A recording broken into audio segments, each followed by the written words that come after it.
우리가 살아가면서 하나님께서 분명히 살아계시고 우리를 창조하셨다는 그런 생각을 늘 합니다. 숱한 범죄 가운데 살아가는 사람들, 또 하루가 멀다고 뉴스나 아니면은 신문지상에 오르락 내리락 하는 수많은 그 범죄 유형들. 근데 하나님이 분명히 살아계시다는 것을 어느 때 느끼냐면 우리가 어떤 성품을 가지고 있든지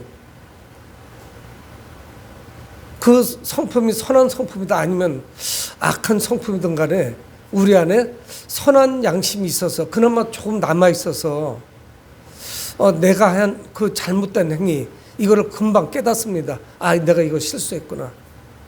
내가 성격이 급해서 누군가에게 심한 말을 했구나. 아니면 또는 내가 내 마음속이지만 누구에게도 들키지 않았지만 내 안에 좋지 못한 마음, 누군가를 향해서 미워하고 증오하고 때로는 어떤 탐욕으로 가득하고 내 것이 아니지만 갖고 싶어하는 그런 마음. 일례로 10계명 가운데서도 우리가 가장 기본적인 것들을 너무 자주 범하고 있다 하는 그런 마음들을 갖죠. 그래서 많이 괴로워요. 그거는 누구나 동일한 마음일 겁니다. 그 죄책감을 느끼죠. 마음이 아프고 나는 그리스도인인데 왜 내가 이럴까. 그럼 우리는 더 자주 깨닫죠. 여러분, 죄를 짓지 않는 사람 누가 있겠어요. 우리는 회개하고 주님 앞에 바로 선 그런 사람들이지만 자주 그 죄 가운데 노출이 됩니다. 여러분, 나뿐만이 아니라 다른 사람들이 죄를 짓고 괴로워할 때 우리는 어떤 도움을 줄 수 있을까요? 그냥 나도 그러니까 괜찮아. 그냥 그렇게 위로를 해줄까요? 어떤 우리는 죄책감에 시달리는 많은 사람들에게 무엇인가 조언을 좀 해줘야 됩니다. 특히 우리가 믿음의 사람이라면 하나님의 말씀 안에서 조언이 될 수 있겠죠. 이렇게 저렇게 조언해 줄 수 있을 것입니다. 이 요엘 선지자는 좀 독특합니다. 그래서 이 요엘은 특별히 여호와의 날을 자꾸 이야기합니다. 이스라엘의 이 말 아주 가공스러운 그런 재앙이 있을 것인데 이 재앙을 1장 4절에서 말씀하면 메뚜기 재앙이에요. 그래서 팥종이가 남긴 것을 메뚜기가 먹고 메뚜기가 남긴 것을 느치가 먹고 느치가 남긴 것을 황충이가 먹어요. 이걸 우리는 다 구분하기는 어려운데 거의 메뚜기 종류예요. 그래서 이 곤충들은 초식곤충입니다. 근데 이게 한두 마리가 아닙니다. 때를 지어서 날아다니면서 그 목초지 아니면 그 외의 모든 식물들 푸른 이파리가 나오는 걸 다 갉아먹는 거예요. 새순을 갉아먹고 땅에서 솟아 올라오는 그 새순까지 다 갉아먹습니다. 그래서 살아남을 수가 없죠. 이 메뚜기 떼가 한번 지나가고 나면 하늘을 덮는데 구름이 낀 것 같은, 그리고 그 날개 소리가 아주 가공스러울 정도로 심각합니다. 뭐 우리는 그런 나라가 아니지만 TV나 아니면 다큐멘터리 영화라든가 아니면 동물의 왕국이라든가 이런 데서 자주 목격을 하죠. 이 메뚜기 재앙이 얼마나 심각한지 팥종이, 메뚜기, 느치, 황충이가 교대로 계속 이걸 자랑자랑 씹어먹는 겁니다. 그러면서 이 요엘 선지자는 이거를 통해서 일찍이 경험해 보지 못했던 재앙, 여호와의 날, 이 날이 오게 될 텐데 이 날이 재앙의 날이 될 것이다 하는 것을 말씀을 합니다. 그래서 이들은 두려워하죠. 이제 죄로 인해서 파국을 맞이하게 될 텐데 이 재앙에서 어떻게 살아남을 수 있을 것인가. 여러분, 우리가 세상에 나가서 우리가 전할 수 있는 복음이 없어요. 근데 사람들 기분 나빠요. 예수 믿으면 천국, 불신자 믿지 아니하면 지옥이다, 심판이 있을 것이다 이야기면 굉장히 기분 나빠요. 근데 딱히 다른 말로 해줄 수가 없습니다. 그러면 우리는 위선자예요. 그거보다 더 시급하고 중요한 이야기가 어디 있습니까? 근데 사람들은 들으려고 하지 않죠. 근데 중요한 사실은 뭐냐? 그 여호와의 날, 그 심판의 날에 살 수 있는 유일한 길은 뭐냐면 하나님께 나오는 거예요. 하나님께 나오지 않으면 어떤 소망도 찾을 수가 없습니다. 사람들이 하나님께 나아갈 때 하나님께 바로 문제 해결의 열쇠가 있다는 것을 알게 되죠. 그런데 이게 어렵습니다. 그래서 하나님 오늘 본문에서 이스라엘이 어떻게 살 수 있을 것인지 이걸 말씀해 주는 거예요. 그리고 하나님 말씀은 요엘 선지자는 선포하고 있습니다. 오늘 12절에 여호와의 말씀은 너희는 이제라도 금식하고 울며 애통하고 마음을 다하여 내게로 돌아와라. 여호와의 날이 임합니다. 오늘 본문은 아닌데 바로 앞절에 보면은 11절에 여호와께서 그 군대 앞에서 소리를 지르시고 그의 지정은 힘이 크고 그의 명령을 행하는 자는 강하니 여호와의 날이 크고 힘이 두렵도다. 당할 자가 누구이냐 이렇게 말씀해요. 누구도 당할 수가 없어요. 여호와의 날이 다가오는데 이거는 두려운 날이에요. 아주 공포스러운 날입니다. 누가 당할 수가 있겠어요. 그런데 여호와의 말씀이 다시 임합니다. 너희는 이제라도 늦지 않았다는 거예요. 이제라도 돌아오라는 거예요. 누구에게? 하나님께 들어오라는 거예요. 늦지 않았습니다. 그 부르시고 계세요. 내게로 돌아오라. 내게로 돌아오라는 말씀하십니다. 구약 성경에는 회개가 없어요. 제가 설교 때 여러 번 말씀을 드렸습니다. 신약 성경에는 회개라는 단어가 있어요. 근데 구약 성경에는 회개라는 단어가 없습니다. 근데 의미는 같아요. 신약 성경에 그 회개라고 하는 단어, 믿지 않는 사람들도 회개라는 단어를 압니다. 그러나 깊이 깨닫지는 못해요. 그저 후회하는 것인가? 그래서 자신의 잘못을 후회하고 그렇게 저렇게 살다 보니까 또 후회할 일이 생기고 반복적으로 똑같은 후회가 생기는 거죠. 근데 이게 구약 성경에서 뭐냐면 신약의 그 회개라고 하는 단어와 일맥상통한 단어가 하나 있는데 그게 뭐냐면 오늘 하나님 말씀하시는 내게로 돌아오라. 돌아오라는 단어예요. 슈브라고 하는 단어인데 왜 회개와 돌아오라는 의미가 다른 것 같으냐면요. 내가 가던 길, 그 죄의 길에서 완전히 뒤로 돌아서 해서 뒤로 돌아오는 거예요. 여러분 군대 가면 뭐를 하냐면요. 지금 기억도 없지만 우리 훈련 받을 때 논산훈련소에서 생겨납니다. 그 몇 주차가 됐을 때 그거 제식훈련이라는 것을 해요. 여러분 부동자세를 해놓고서 또 허벅지에다가 그때는 제가 기억이 납니다. 양철 책받침이에요. 플라스틱이 아니고 양철 책받침을 허벅지 사이에다 껴놓고 우리가 말하는 A4용지 요만한 걸 껴놓고 부동자세로 있는 거예요. 그러면서 조교가 이야기하죠. 벌이 와서 쏴도 미동하지 말아라. 조금도 움직이지 말아라. 그런 거 하는 거예요. 어떻게 걸음을 걸을 수 있을지 군인들이 총은 어떻게 매고 어떻게 다뤄야 되는지 이런 게 제식훈련이거든요. 가장 기본적인 거 가르쳐준단 말이에요. 그 중에 하나가 뭐냐면 뒤로 돌아서는 게 있어요. 이게 슈브예요. 가던 길에서 완전히 돌아서서 하나님께 돌아와야 돼요. 여기까지가 회개예요. 그냥 깨닫고 후회하고 그래서 그 자리에서 돌아서지 못하는 거 이거는 회개가 아닙니다. 그리고 주님께 하나님께 돌아오라고 말씀하는 거예요. 회개하고 하나님께 돌아오는 거 이것만이 유일하게 살 수 있는 길이에요. 이스라엘 백성들이에요. 그래서 1장 4절은 메뚜기 장을 말씀한 거거든요. 근데 메뚜기하고 그 기마병 그래서 창이나 이런 칼을 들고 달리는 말을 타고 달리는 그 군대하고 너무 닮아 있는 거예요. 메뚜기 머리하고 그 말의 머리하고 많이 닮았어요. 그리고 거기다가 장식을 합니다. 적에게 공포감을 주기 위해서 말의 머리에도 장식을 하죠. 그리고 기마병이 말을 타고 달리는 거예요. 적진을 향해서. 그래서 이 요엘은 계속 메뚜기 장을 말씀하는 거예요. 메뚜기는 그래도 피할 길이 있죠. 그것보다 더 심각하거든요. 회개하고 돌아오는데 어떻게 돌아와야 되느냐? 이제라도 금식하고 울며 애통하고 마음을 다하여 돌아오라는 거예요. 더 이상 회개를 지체할 수가 없습니다. 여러분 이 회개라든가 돌아오라는 것은 어떤 의미를 가지고 있느냐? 내 안에서 변화가 나타나는 거예요. 내 내면의 변화. 외적인 변화는 그거는 소용이 없어요.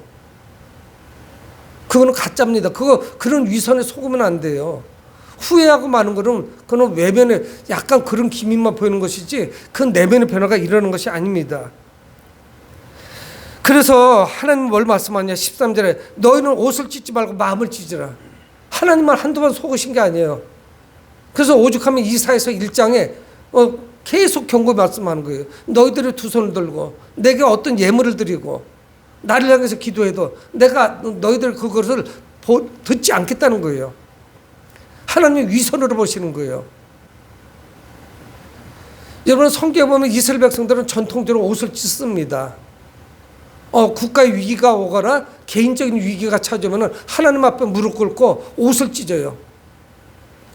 그러니까 내 마음을 찢는 것이 아니라 옷만 찢고 마는 거예요. 그리고 죄를 뿌립니다. 그리고 막 살려달라고 하나님께 하는 거예요. 그런데 성경 뭐라고 말씀하냐? 옷을 찢는 것이 아니라 마음을 찢으라는 거예요. 마음을 찢고 하나님께로 돌아오는 거예요. 옷을 찢지 말고 마음을 찢고 너희 하나님 여호와께로 돌아올지어다. 그러면 하나님이 용서해 주실까요? 근데 우리 하나님은 용서해 주십니다. 왜 용서해 주시냐? 하나님의 성품에 의지해서 용서해 주세요. 하나님께로 우리가 옷을 찢지 않고 내 마음을 찢고 내 잘못을 뉘우치고 깨닫고 회개하고 그래서 내 마음을 통회하는 마음으로 주님께 다 내어놓고 돌아오면은 우리 하나님은 어떤 하나님이시냐? 그는 은혜로우신 하나님이에요. 그 하나님은 또 어떤 분이시냐? 자비로우신 하나님이셔요. 노하기를 더디하시는 하나님이십니다. 인애가 크신 그런 하나님이세요. 뜻을 돌이키시는 하나님이셔요. 그래서 재앙을 내리지 않습니다. 하나님의 성품 5가지를 말씀하고 있어요. 하나님은 그러니까 이 말씀은 다 뭐냐? 사랑이 많으신 하나님이라는 거예요. 그래서 우리가 뜻을 돌이켜서 그분께로 나가면은 옷을 찢는 것이 아니라 형식적이고 위선적이고 죄를 많이 뿌리고 사거리 한복판에서 기도하면은 저 사람은 거룩한 사람이야. 그렇게 평가를 했어요. 바리새인들이 그랬죠. 사람들이 많이 돌아다니는 곳, 이런 시장터나 뭐 이런 데서 하나님께 거룩한 척하는 거예요. 예수님도 그런 것을 향해서 신랄하게 비판하시죠. 그러니까 그런 정도에서 머무르는데 하나님께로 자기의 마음을 찢고 돌아가면 우리가 돌이키면 하나님도 심판을 내리시려다가 어떻게 하시냐? 돌이키신다는 거예요. 내가 돌이키니까 하나님도 돌이키시는 거예요. 그래서 재앙을 내리시지 아니하시죠. 13절 하반절에 인애가 크시사 뜻을 돌이켜 재앙을 내리지 아니하시나니 내가 마음을 찢으니까 하나님이 돌아서시고 우리를 용서하시고 받아주시는 겁니다. 그래서 13절의 말씀은 뭐예요? 우리가 여호와께 돌아가야 된다는 거예요. 그분께로 나가야 돼요. 여러분 하나님의 그 선한 성품에 의지해서 우리는 기도할 수 있습니다. 그분께로 돌아서야 되는 것이죠. 이 하나님의 무한하신 사랑이 죄인들을 받아주시는 거죠. 우리가 죄를 깨닫고 회개하고 사랑이 하나님께 나아갈 수 있습니다. 그러면 하나님께서는 뜻을 돌이키시고 재앙을 내리지 아니하시죠. 여러분 중요한 사실은 뭐냐? 내가 먼저 돌이키는 거예요. 하나님이 이미 돌이키셨어요. 왜 그런 줄 아세요? 하나님께서는 아들 예수 그리스도를 우리에게 보내주셨어요. 그리고 믿는 자마다 용서하겠다는 말씀하세요. 예수 그리스도의 피로 우리를 죄 없다 말씀해요. 우리는 불의합니다. 우리 안에 있는 것이 그러니까 예수님 자주 말씀하시잖아요. 우리 마음에서 나오는 것이 더러운 것이다. 우리가 먹는 것이 더러운 것이 아니라는 거예요. 뭐 손을 씻고 먹어야 됩니까? 말아야 됩니까? 저거는 부정한 것이 아닙니까? 음식에 대해서 이야기할 때 예수님은 그것이 부정한 것이 아니라는 거예요. 우리 마음에서 생각해내고 또 그러고서 나오는 것들, 행동들, 언행심사라고 그러죠. 우리의 언어, 독설적이죠. 행동도 남을 해치는 것이고 그래서 우리 안에서 나오는 게 더러운 것이 아니라는 거예요. 그것이 더러운 것이라는 거예요. 그러면 14절 오늘 말씀합니다. 주께서 혹시 마음과 뜻을 돌이키시고 또 하나님께서 마음과 뜻을 돌이키시고 그 뒤에 복을 내리사 너희 하나님 여호와께 소제와 전제를 드리게 하지 아니하실는지 누가 알겠느냐? 백성들이 회개하고 하나님께 나아가면은 하나님의 명령에 순종한다면 하나님의 큰 복이 있을 것을 말씀하고 있어요. 마음과 뜻을 돌이키시고 그 뒤에 복을 내리실 것이다. 성경 말씀하고 있습니다. 이스라엘 백성들은 형식적인 위선적인 회개만 했어요. 진정한 회개가 아닙니다. 하나님께 나오지 않았어요. 이스라엘의 역사가 계속 그랬어요. 애굽에서 그들이 가나안 땅에서 출발하는 그날부터 장자가 죽는 그 재앙이 벗어나고 나서부터 계속 하나님께 불평불만이었어요. 이스라엘 역사상 하나님을 떠나가지 않은 적이 거의 없습니다. 뭐 특별한 어떤 훌륭한 인물에 의해서 잠깐 하나님께 돌아온 적은 있었지만 이스라엘 역사는 늘 하나님을 떠난 그런 역사였어요. 하나님은 오래 참으셨습니다. 기다리셨어요. 선지자들을 보내셨어요. 하지만 그들은 돌아오지 않았어요. 하나님은 오래 참고 기다리셨는데 안 돌아왔죠. 그래서 재앙을 선포하는 것입니다. 여러분, 이 하나님의 돌이키심의 축복, 이거는 놀라운 것이에요. 하나님이 어떻게 돌이킬 수가 있겠어요? 여러분, 이 심판은 하나님의 주권 아래서 이루어집니다. 여호와의 날, 이 날은 누군가에게는 구원의 날이고 그렇지 못한 자들에게는 심판의 날이에요. 여러분, 돌아오라는 말씀을 우리가 기억한다면 아직 늦지 않았습니다. 그분께 나아갈 수가 있어요. 마음을 찢고 애통하는 마음을 가지고, 하나님, 저는 죄인입니다. 영락없는 죄인입니다. 아무리 내가 의를 내세워도 내가 이 구렁텅이에서 벗어날 수가 없습니다. 구원의 손길을 내밀어 주셔서 저를 이 구렁텅이로부터 저를 끄집어내 주세요 하는 그런 고백이 있어야 돼요. 그러면서 이 요엘은 하나님 여호와께서 소제와 전제를 드리게 하지 아니하셨는지 누가 알겠느냐. 예배가 회복되는 것입니다. 여러분, 이제 요엘은 회개의 촉구에서 예배의 회복으로 나올 것을 명령합니다. 그래서 15절에 너희는 시온에서 나팔을 불어 거룩한 금식일을 정하고 성회를 소집하라. 시온에서 나팔을 부르래요. 이 나팔은 두 번 붑니다. 어느 때 부르냐면 예배 때 금식일을 오늘 말씀과 같이 중요한 때 나팔을 불어요. 양각 나팔을 붑니다. 그래서 그 나팔을 길게 부르느냐 짧게 부르느냐에 따라서 이 사인이 다 달라요. 나팔을 불어요. 중요한 날. 그리고 또 중요한 게 뭐냐면 전쟁이 임박했을 때, 적이 쳐들어올 때 나팔을 불어요. 이 여호와의 날은 심판의 날인데 이때도 나팔이 불겠지만 이 나팔은 어떤 나팔이냐? 예배를 알리는 나팔이에요. 성전으로 나오라는 나팔이에요. 그래서 거룩한 금식일을 정하고 성회를 소집합니다. 그래서 이 회개는 공동체 전체의 축제가 돼요. 잃어버렸던 그 예배, 온전하지 못했던 그 예배, 형식적이었던 예배, 종교 지도자들부터 모두가 타락해가지고 탈선해서 하나님께 온전히 예배드리지 못한 거. 여러분, 이스라엘 역사를 보면요, 그들이 안 믿은 건 아니었어요. 우리가 뭐라고 표현할 수 있느냐? 반신반의예요. 반은 믿고 반은 안 믿어요. 그래서 양다리를 걸치게 했어요. 수많은 우상들이 있었습니다. 하나님을 안 믿은 게 아니었어요. 다 위선적이고 형식적이었죠.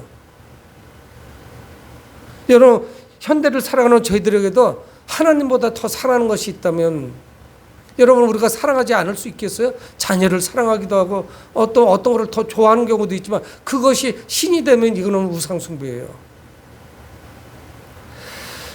이제는 전쟁의 나팔 소리가 아닙니다. 적이 쳐들어온다는 그런 심판의 나팔이 아니에요. 거룩한 금식과 성회를 소집하는 나팔이에요. 하나님께 나오라는 나팔이에요. 예배드리라는 나팔이에요. 참된 예배가 회복되는 것입니다. 여러분, 우리는 하나님의 계획을 알았다면 민첩하게 반응을 보여야 돼요. 마냥 무한적으로 기다려주지 아니하십니다. 이게 때가 있는 거예요.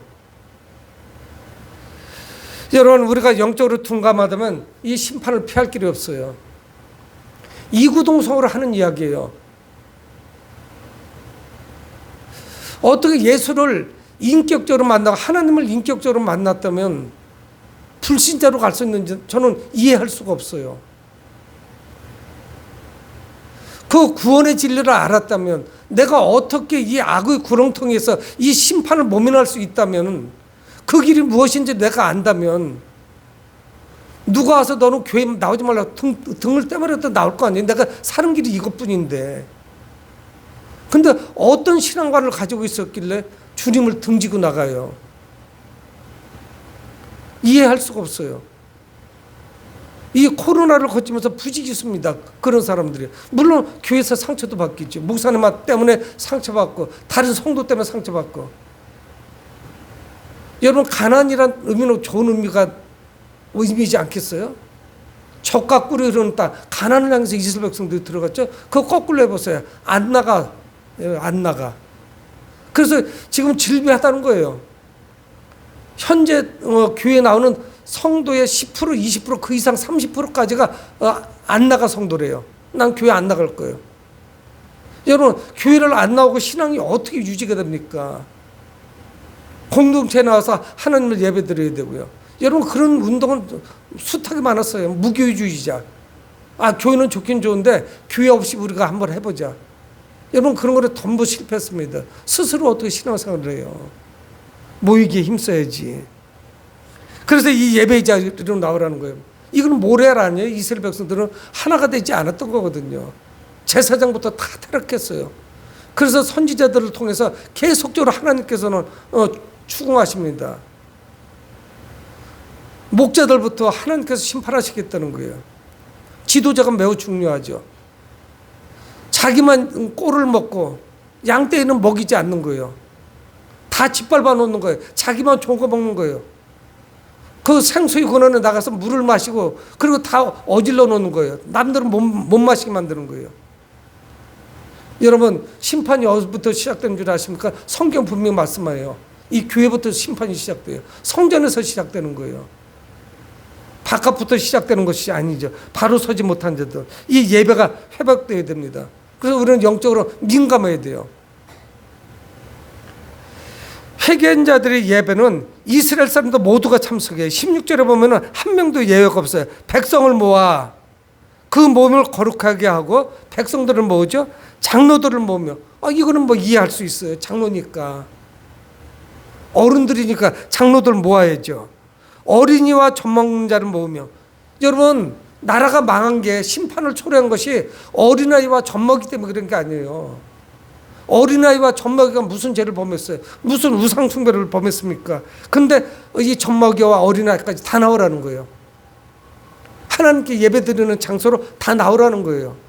그뿐만이 아닙니다. 신랑을 그 방에서 나오게 하며 신부도 그 신방에서 나오게 하고. 여러분 성경에 보면은 신혼부부는요 1년 동안에 군대도 징집도 면제돼요. 이스라엘에서는 신혼부부는 말입니다. 결혼했으면 군대도 안 가요. 전쟁이 벌어져도 군대 안 가요. 왜 그런 줄 아세요? 이세를 낳아야 되니까. 만약에 그 신랑이 전쟁터에 나갔다 전사하면은 대가 끊어지잖아요. 그래서 아무리 위급한 상황에서도 새 신랑은 군대 가지를 않아요. 근데 오늘 성경 뭐라고 말씀하시냐? 신랑도 그 방에서 나오게 하고 신부도 그 신방에서 나오라는 거예요. 이 시온에서 나팔을 불고 하나님을 예배드리고 하나님께 찬양하고 이 제사가 회복되는 여기는 모든 사람들이 다 참석합니다. 그래서 모든 이들이 회복되어 예배의 자리로 나가는 거죠. 여러분 이 예배는 참회의 자리입니다. 자신의 모든 것을 회개하고 하나님께 금식하며 자기의 모든 것을 내어놓는 거죠. 또 감사하는 그런 자리입니다. 그래서 17절에 여호와를 섬기는 제사장들도 낭실과 제단 사이에서 울며 이르기를 여호와여 주의 백성을 불쌍히 여기소서 주의 기업을 욕되게 나라들로 그들을 관할하지 못하게 하옵소서. 어째 이방인으로 그들의 하나님이 어디 있느냐 말하게 하겠나이까 할지어다. 하나님께 나와서 통회하라는 거예요. 진짜 그 옷을 찢지 아니하고 마음을 찢는 거죠. 자신들의 죄로 말미암아 이런 엄청난 재앙이 찾아온 이 심판의 날 주님 앞에 나오라는 거예요. 얼마나 신앙생활을 똘똘히 못했으면 이방인들까지 비아냥거렸겠습니까? 야 너희 하나님이 어디 있어? 조롱하는 거예요. 여러분 시편 기자는 늘 그 이야기 하지 않아요? 야 너희 하나님이 어디 있어? 여러분 우리가 하나님을 죽인 거예요. 하나님이 계시잖아요. 살아계신 그 하나님이 나에게는 없는 하나님이에요. 돌아가신 하나님이에요. 그렇게 살아온 거예요. 이스라엘 백성들이. 하나님은 선택하셨는데 그 뜻에 부응하지 못합니다. 이 백성을 불쌍히 여주소서. 그 중보기도를 하고 하나님이 어디 있느냐 조롱하는 그 이방들, 그들을 위해서라도 이스라엘 백성들을 향한 그 심판을 거두셔야죠. 여러분, 하나님께서 자신의 영광에 가리지 않도록 이스라엘을 구원하셔야 됩니다. 여러분, 우리는 이 심판의 재앙이 넘어가도록 금식하고 애통하며 기도해야 돼요. 언제인가 모르겠어요. 언제였었는지 잘 모르겠어요. 어느 날 신문을 보다 보니까 결혼을 앞두고 있는데, 가을에 결혼인데 제가 좀 불안하더라고요. 아, 내가 이렇게 무능력한데 결혼해서 살 수 있을까? 그때는 뭐 신문이죠. 정보를 어디서 얻겠어요. 결혼하기 몇 달 전이에요. 보니까 서울 뚝섬에서, 그때는 뚝섬이 말 그대로 나무들만 좀 있고 뚝섬에서 3일간 구국 금식 기도회를 하더라고요. 83년도에 40년이 넘었네요. 근데 뭔지는 몰랐어요. 근데 제 안에 뭔가 어디는 가야 되는데 갈 데를 못 찾겠는 거예요. 누군가가 제게 기도원에 가서 좀 기도 좀 해보지 않겠냐 권면해 주는 분도 없고, 총각인데 뭐를 해야 될지 모르겠어요. 기도는 해야 될 것 같기는 해요. 근데 뭐 30분, 1시간 이상도 기도해 본 적이 없어요. 어떻든 뭐 고속버스를 타고 해서 뚝섬에 갔습니다. 접수를 하고 3일 있어요. 3일 내내 비가 오는 거예요. 6월, 7월 요때쯤에 여름이 막 시작할 때인데. 근데 정말 그때 큰 은혜를 받았습니다. 1시간별로 대한민국에서 아주 유명한, 저명한, 이름 있는 목사님들 다 나오시는 거예요. 그분들이 설교해요. 비를 맞으면서 기도했다고요. 월요일 날 가서 수요일 날 오후에 끝났는데 뭔지도 모르고 갔어요. 그냥 광고가 크게 하단 통으로 나와서 갔던 거죠. 그리고 그게 습관이 돼서 그래서 결혼하고 답답하면 저 산내로 달려갔어요. 호렙산 기도원. 그럼 방석 하나 들고 가는 거예요. 기도는 잘 못하지만 일단 무릎을 꿇어야 기도가 되죠. 뭐 대전은 버스 종점이니까, 산내 종점이니까 조금만 걸어 올라가면 돼요. 한 10분. 기도원에서 방석 하나 가지고 이렇게 자리 잘 해놓은데 나무 밑에 가서 그냥 하는 거예요. 좀 하다가 내려오는 거죠. 이거 그랬어요. 그것뿐인가요? 오살리 기도원 가는데 대전역에서 무궁화 열차를 끊고 기다리는데 노태우 씨가 기자회견을 하더라고요. 그래서 그날을 잊질 않아요. 6.29 선언하는 거예요. 대통령 직선으로 하겠다. 그거를 하더라고요. 그래서 그날 오살리 기도원을 갔어요. 3일간 금식하러. 그때 나이가 뭐 30살 조금 넘었다고, 그때란 말이에요. 1987년도니까. 그때 계속적으로 환경이 있었고, 결국은 기자회견을 하면서 노태우 씨가 나와서 기자회견 하는 것을 잠깐 보고 기차를 탔어요. 무슨 내용인지 잘 다 못 봤어요. 제가 이 말씀을 왜 드리냐면 80년대, 90년대, 2000년 초반만 해도 기도원에 가면 사람들이 미어 터졌어요. 근데 언제부터인가 기도를 안 해요. 힘들어서 못 해요. 여기 오춘자 권사님도 계시지만 기도원에 가서 엄청난 은혜를 받고 오는 걸 우리들 목격을 했단 말이에요. 그래서 그것이 자양분이 돼서 여기까지 신앙을 끌고 와줬어요. 근데 언제 내가 한번 주님 앞에 내 모든 죄를 내놓고 통회하고 자복하고 회개하고 눈물바다를 만들고 콧물 흘리고, 그러고서 내가 그 은혜 가운데 그것이 나를 유지시켜줘서 여기까지 왔는지. 여러분, 요즘 기도원에 가면 사람이 없어요. 운영이 안 돼요. 매물이 얼마나 많이 나오는지 몰라요. 기도하는 사람들이 많았기 때문에 우후죽순격으로 기도원이 생겼던 거거든요. 지금은 그 기도원들이 운영이 안 되니까 전기세, 수도세, 관리비가 안 나오니까 문을 닫는 거예요. 그러면 지금 살아가는 성도들이 훨씬 더 거룩하고 경건하냐? 그렇지도 않아요.